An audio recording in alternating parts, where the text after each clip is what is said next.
Hello everyone. Knowledge hub में आप सभी का स्वागत है।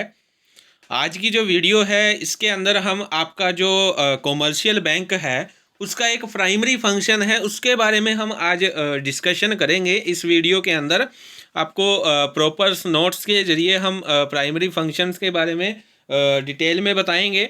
ठीक है, तो स्टार्ट करते हैं कि कॉमर्शियल बैंक का प्राइमरी फंक्शंस होता क्या है।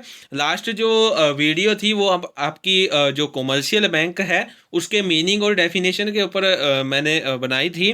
तो आज की जो वीडियो है ये आपकी टोटली प्राइमरी फंक्शंस के ऊपर है कि कॉमर्शियल बैंक के कौन कौन से प्राइमरी फंक्शंस होते हैं। तो फर्स्ट हम देख लेते हैं कि आपके कौन कौन से प्राइमरी फंक्शंस होते हैं। फर्स्ट आपका एक्सेप्टिंग डिपॉजिट्स होता है। एक्सेप्टिंग डिपॉजिट्स के अंदर आपके कुछ अकाउंट्स के टाइप्स दिए होते हैं। फिक्स अकाउंट है, करंट डिपॉजिट अकाउंट है, सेविंग अकाउंट है, रिक्योरिंग अकाउंट्स है। ठीक है, उसके बाद सेकंड आपका आता है एडवांसिंग लोन्स का। एडवांसिंग लोन्स में आपके आते हैं कैश क्रेडिट आता है, ओवरड्राफ्ट आता है, लोन्स एंड एडवांटेजेस आता है, डिस्काउंट बिल ऑफ एक्सचेंज आता है, इन्वेस्टमेंट इन गवर्नमेंट सिक्योरिटीज आता है। और थर्ड जो आपका पॉइंट है वो क्रेडिट क्रिएशन का है। क्रेडिट क्रिएशन आप कैसे करते हो वो मैंने लास्ट वीडियोस मैंने बनाई थी, उसके ऊपर भी वो आप वहाँ पे देख सकते हो। ठीक है, लेकिन हम आज की जो वीडियो है इसमें प्राइमरी फंक्शंस के बारे में हम डिस्कस करेंगे। तो स्टार्ट करते हैं। फर्स्ट आपका था एक्सेप्टिंग डिपॉजिट, जमा स्वीकार करना। जमा स्वीकार करने के अंदर आपका फर्स्ट पॉइंट आता है फिक्स डिपॉजिट अकाउंट, निश्चितकालीन जमा खाता। अब सबको पता है कि जो आपका फिक्स अकाउंट है वो क्या होता है, जिसमें आप क्या करते हो, एक निश्चित टाइम पीरियड के लिए, एक सर्टेन टाइम पीरियड के लिए आप क्या करते हो, फिक्स टाइम पीरियड के लिए उसमें मनी क्या करते हो, डिपॉजिट करवा देते हो, रुपया उसमें क्या करवा देते हो, जमा करवा देते हो।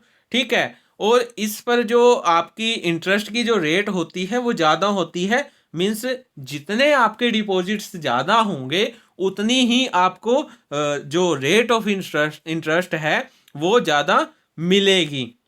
ठीक है, इन केस अगर जो आपका कस्टमर है वो क्या करता है, उसको अर्जेंटली नीड पड़ जाती है, रुपीज़ की नीड पड़ जाती है, और वो क्या करना चाहता है, जो भी उसकी फिक्स डिपॉजिट्स है वो उसको तुड़वाना चाहता है, मीन्स उसमें से पैसे वो अपने निकलवाना चाहता है। तो बैंक क्या करता है, बैंक फिर अपनी जो उसकी जो डिस्काउंट बनता है, जो भी उसकी कटौती बनती है, ठीक है, वो उसको डिडक्ट कर लेता है, और डिडक्ट के बाद जो अमाउंट बचती है वो अमाउंट वो उस कस्टमर को दे देता है। मीन्स इसका फ़ायदा भी है और इसका लॉस भी है अगर आप टाइम से पहले पैसे निकलवाना चाहते हो।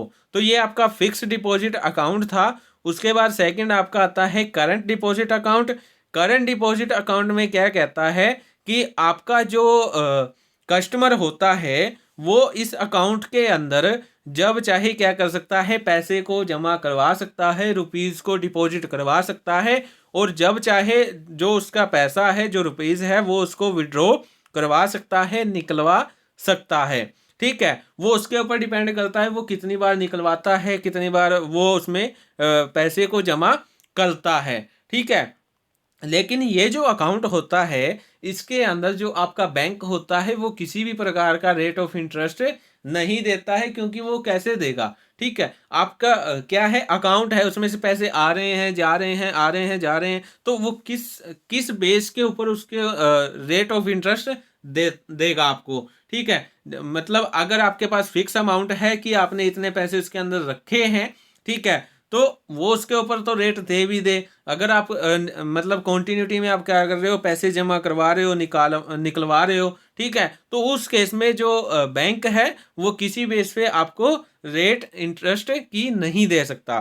ठीक है, तो ये आपका करंट डिपॉजिट अकाउंट है, नाम से ही पता चला था करंट, जिसमें से आप क्या करते हो, डेली बेसिस पे क्या करते हो, ट्रांजेक्शन करते रहते हो। उसके बाद आपका थर्ड पॉइंट आता है, वो आपका आता है सेविंग्स डिपॉजिट अकाउंट्स, बचत जमा खाता।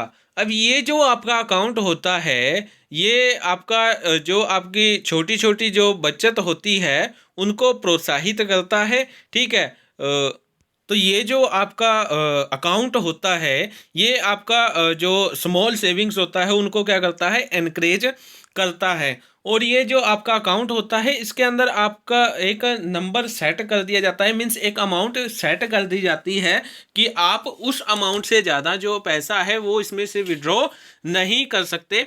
जितने मतलब कि आप जमा चाहे जितना मर्जी कर सकते हो, लेकिन एक अमाउंट आपकी फिक्स कर दी जाती है और आप उस अमाउंट से ज़्यादा पैसा उसके अंदर से नहीं निकाल सकते। ठीक है, तो उसके बाद क्या कहता है, the interest rate in this account is low, कि जो आपका इंटरेस्ट रेट होता है इस अकाउंट्स के ऊपर, जो इंटरेस्ट रेट होता है वो आपका जो फिक्स डिपॉजिट होता है उससे क्या होता है, कम होता है। ठीक है, उसके बाद फोर्थ पॉइंट क्या कहता है, रिक्यूरिंग डिपॉजिट अकाउंट, आवर्ती जमा खाता। अब ये क्या जो आपका अकाउंट होता है ये लगभग कुछ ऐसा लगा लीजिए जैसे LIC जो किस्तें निकालते हैं, इंस्टॉलमेंट्स निकालती हैं, उसके टाइप का होता है। कि इसमें क्या करते हो आप, इस अकाउंट्स के अंदर आप एक फिक्स टाइम पीरियड के लिए क्या करते हो, per month means every month आप क्या करते हो, एक फिक्स अमाउंट डिपॉजिट करवाते हो। हर मंथ आप एक फिक्स अमाउंट इसमें क्या करते हो, डिपॉजिट करते हो। किसके लिए, लॉन्ग टर्म पीरियड के लिए। ठीक है, और जो आपका ग्राहक है अगर वो क्या करता है, वो मतलब कि पैसा निकलवाना चाहता है, मान लीजिए जो उसने अमाउंट भरी है अगर वो उसको निकलवाना चाहता है तो जो बैंक है वो उसको जो रेट है, जो रेट डिटरमाइन की गई थी वो उससे कम दर पे क्या करता है, उसको ब्याज देता है। जितनी इंटरेस्ट रेट फिक्स की गई थी उस रेट से वो कम रेट पर उसको पैसा वापस कर देता है। ठीक है, तो ये आपका रिक्योरिंग डिपॉजिट अकाउंट्स था। यहाँ पे आपका जो एक्सेप्टिंग डिपॉजिट्स है, means first point primary function का जो फर्स्ट पॉइंट है वो आपका कंप्लीट होता है कॉमर्शियल बैंक का। उसके बाद सेकंड जो आपका आता है वो आपका आता है एडवांसिंग लोन। सेकंड जो प्राइमरी फंक्शन है कॉमर्शियल बैंक्स का वो आपका एडवांसिंग लोन है, जिसमें फर्स्ट आपका आता है कैश क्रेडिट यानी कि नकद साख। कि जो आपका कैश क्रेडिट होता है वो आपका जो शॉर्ट टर्म लोन्स हैं उनमें इसको इंक्लूड किया जाता है। शॉर्ट टर्म का एक सोर्स है लोन्स को प्रोवाइड करवाने का, cash credit. This loan is given to the business to meet their financial needs. कि जो आपका क्रेडिट कैश क्रेडिट है वो आपका बिजनेस के लिए दिया जाता है ताकि वो अपनी जो उसकी नीड्स हैं, फाइनेंशियल जो नीड्स हैं वो उनको क्या कर सके, पूरा कर सके, इसलिए वो उसको दिया जाता है। ये आपका शॉर्ट टर्म लोन्स होता है जिसकी जो मैक्सिमम जो आपकी टाइम पीरियड इसका होता है 12 मंथ्स का होता है। एक मंथ के अंदर अंदर ही ये पे करना होता है, वापिस करना होता है। उसके बाद सेकंड पॉइंट आपका आता है ओवरड्राफ्ट का आता है, अधिविकल्प हम जिसे बोल देते हैं, जैसे कि नाम से ही पता चल रहा है ओवरड्राफ्ट। ओवरड्राफ्ट कि जब आपका जो कस्टमर है उसको ये अनुमति मिल जाती है, ये परमिशन उसको मिल जाती है कि वो जितनी उसने डिपॉजिट किया है, जितनी अमाउंट उसने डिपॉजिट करवाई है बैंक के अंदर, वो उससे ज़्यादा लोन ले सकता है। तो उस केस में आपका ओवरड्राफ्ट का केस बनता है। मान लीजिए आपका कोई पर्सन है, मान लीजिए ए पर्सन है, उसने क्या है, उसने बैंक के अंदर 10,000 रुपये अपने डिपॉजिट करवाए हैं लेकिन उसको लोन चाहिए 15,000 का।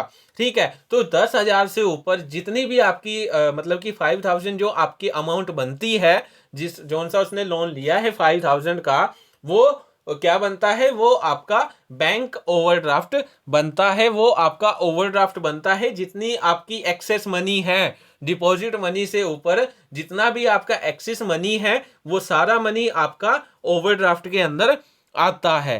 ठीक है, तो ये आपका ओवरड्राफ्ट था। उसके बाद आपका थर्ड पॉइंट आता है loan and advances.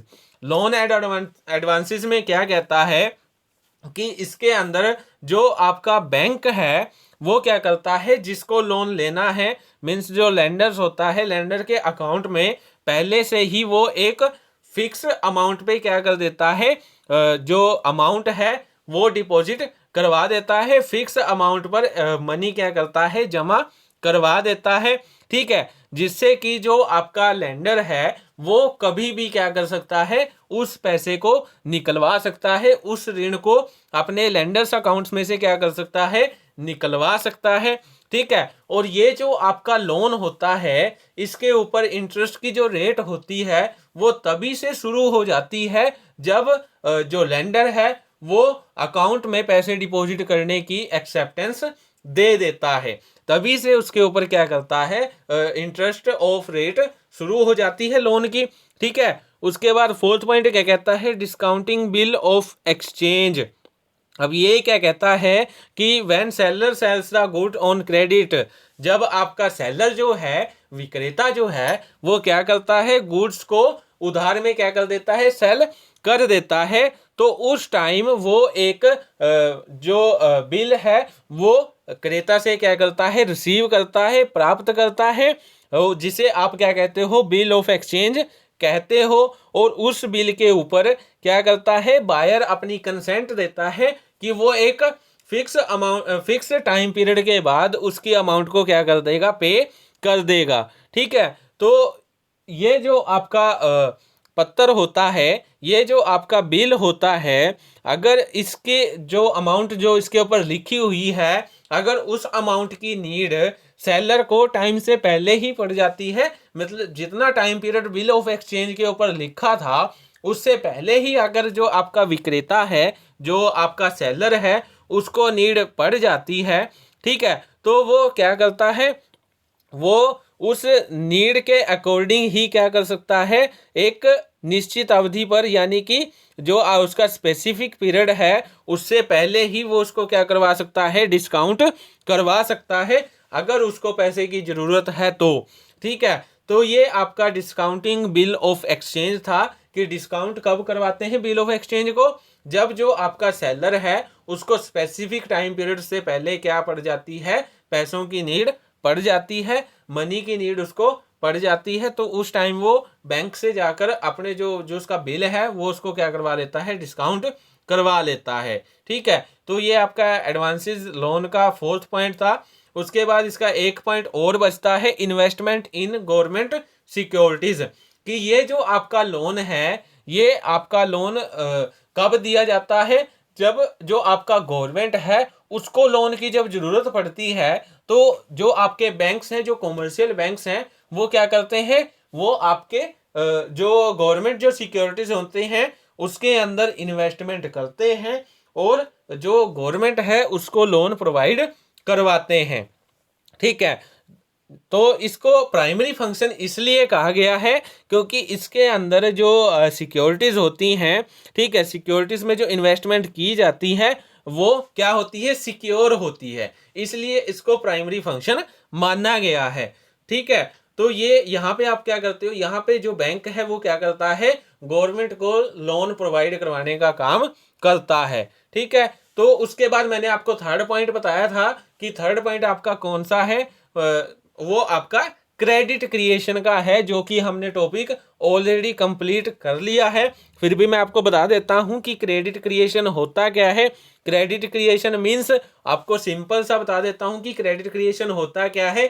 Credit creation में आप क्या करते हो कि जो बैंक होते हैं वो क्या करते हैं, कस्टमर से क्या करते हैं, अमाउंट डिपॉजिट करवा लेते हैं, कस्टमर से जितने भी डिपॉजिट उनको मिलते हैं वो उनको जमा करवा रख लेते हैं अपने पास। ठीक है। उसके बाद वो क्या करते हैं, एक कैश रिजर्व होता है जिसमें उनको अपने पास कुछ अमाउंट कैश में रखनी पड़ती है।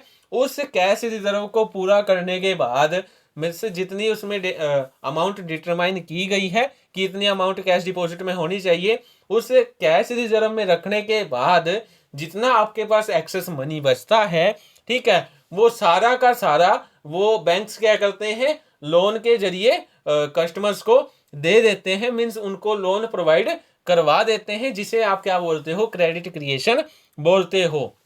ठीक है। एक सिंपल सा मीनिंग बताऊं कि अगर जो मतलब कि आपके बैंक्स होते हैं वो कस्टमर से डिपॉजिट करवाते हैं, पैसा लेते हैं, और पैसे में से जो आपका कैश रिजर्व बनता है, बैंक्स का जो कैश रिजर्व बनता है उसमें एक फिक्स अमाउंट रख लेते हैं, और जितना भी एक्सेस मनी बचता है वो उसको एज ए लोन कस्टमर्स को प्रोवाइड करवा देते हैं। वो जो लोन वो प्रोवाइड करवाते हैं, उस लोन प्रोवाइड करवाने को ही आप क्या बोलते हो, क्रेडिट क्रिएशन बोलते हो। ठीक है, इसमें क्या है, इसमें आप जो आपके प्राइमरी जो फंक्शन होता है, ठीक है, प्राइमरी जो डिपॉजिट्स होते हैं उनके जरिए ही आप क्या करते हो, सेकेंडरी जो डिपॉजिट होते हैं उनको क्या करते हो, एक्सपेंड करते हो। प्राइमरी डिपॉजिट्स आपके क्या हो गए, जो आपके पब्लिक डिपॉजिट्स हैं वो आपके प्राइमरी डिपॉजिट्स हैं, मीन्स आप किसी ने पैसा जमा करवाया वो प्राइमरी डिपॉजिट है, और उसके जरिए ही आप लोन प्रोवाइड करवा रहे हो, वो आपका क्या है, सेकेंडरी डिपॉजिट है। मीन्स प्राइमरी डिपॉजिट के जरिए आप सेकेंडरी डिपॉजिट को जब क्या करते हो, एक्सपेंड करते हो, वो आपका क्या है, क्रेडिट क्रिएशन है। ठीक है, तो ये आपका क्रेडिट क्रिएशन का टॉपिक था। ठीक है, जो कि मैंने डिटेल में भी करवाया है, पीछे इसकी वीडियो है जिसकी लिंक आपको डिस्क्रिप्शन बॉक्स में मैं दे दूंगा। ठीक है, सो आज की जो वीडियो थी इसके अंदर हम इतना ही करेंगे, जिसमें मैंने आपका कंप्लीट जो प्राइमरी फंक्शन है वो पूरा डिटेल में मैंने आपको समझा दिया है। वीडियो के अंदर मैंने उसके आपको नोट्स भी दिखा दिए हैं। अगर आपको नोट्स भी चाहिए तो टेलीग्राम चैनल जो मेरा है वो ज्वाइन कर लेना, जिसकी लिंक आपको डिस्क्रिप्शन बॉक्स में मैं प्रोवाइड करवा दूंगा। सो आज के लिए इतना ही। Thank you.